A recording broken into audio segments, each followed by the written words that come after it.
Hi, I'm Tim. Welcome and thanks for logging on. If you love this watch, email me, tmosso@thewatchbox.com. It's in the description below. Your purchase and pricing email question line for buying this or any watch you see on any of our platforms. Please reach out to me directly. Email tmosso@thewatchbox.com for pricing. Today, I have to admit, this is the most overlooked integrated bracelet sports watch on the market. If given 20 opportunities to name the top steel integrated bracelet sports watches, how many of you would put the Omega Constellation on the list? And yet, that's exactly what we've got here with this full steel Connie.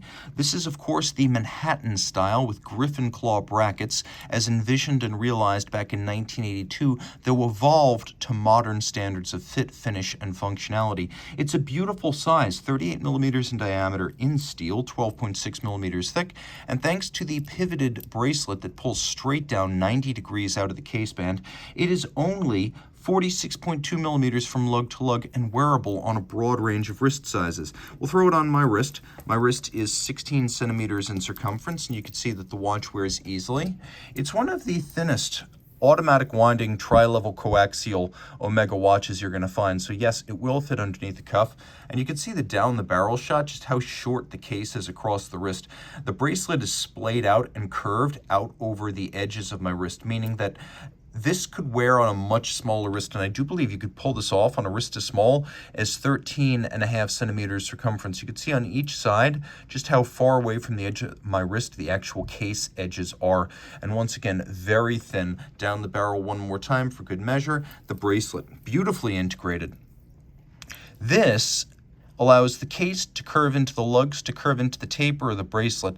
And you can see there's alternation between lateral striations of satin and polish for the individual links. Now, while they are fixed by pin sleeves, every single link is removable, so you are going to get the right size. And you will appreciate the fact that there's also an intermediate sized link in there in case you are in between link sizes. It is a double fold sequential close clasp. You see one side closes before the other, just like that. There's a gold Omega medallion that is media blasted, twin trigger release, so you have to press both triggers for it to pop open. This is often considered obligatory in sports watch clasps because with the twin trigger release, you cannot accidentally deploy. The watch is also surprisingly well loomed and 100 meters water resistant, virtually immune to magnetism, and highly shock tolerant. So yes, this is absolutely a sports watch.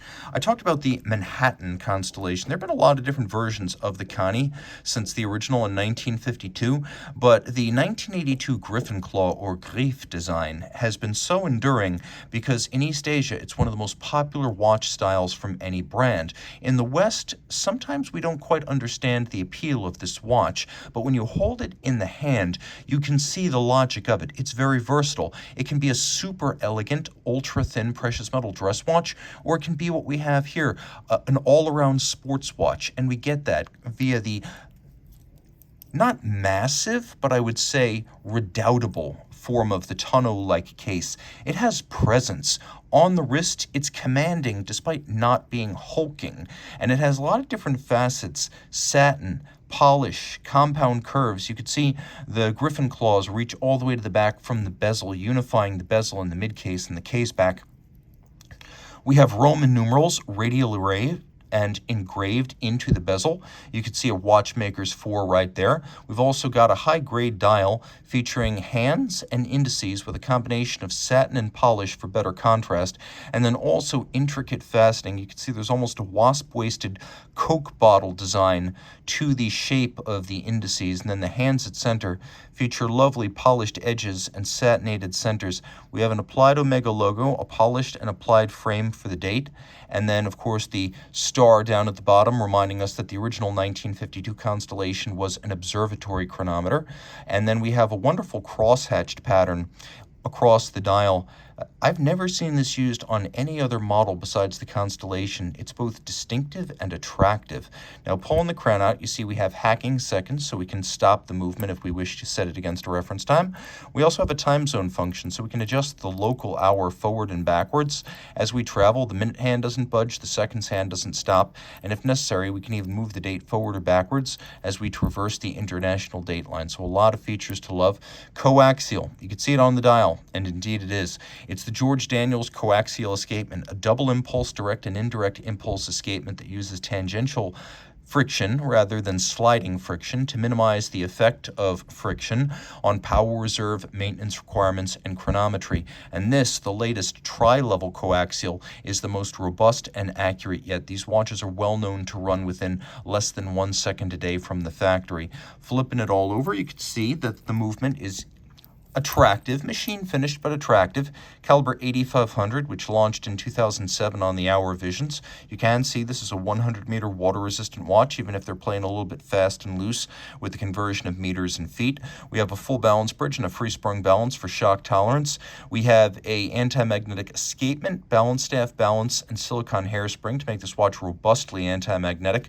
We have twin barrels, mainspring barrels that is, in series to ensure that the torque curve is super flat and the watch maintains almost constant amplitude from max wind to minimum wind, unlike a single barrel movement, which can often lose a lot of amplitude after 18, 24, 36 hours. With the twin barrels, you don't really have that problem.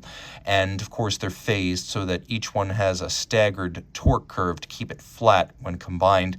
60-hour power reserve. The watch has a quirky beat rate of 25,200 vibrations per hour, which is universal across Swatch Group brands that use silicone hairsprings. You can see there's a second bridge under the balance bridge with the coaxial escapement. It is partially visible. We have a 39 pivot jewel array and a combination of both polished and blackened screws with arabesque spiral Côte de Genève across all of the bridges. And of course, all of this, a COSC certified Swiss chronometer. Reach out to Team Mosso at thewatchbox.com for purchase and pricing details.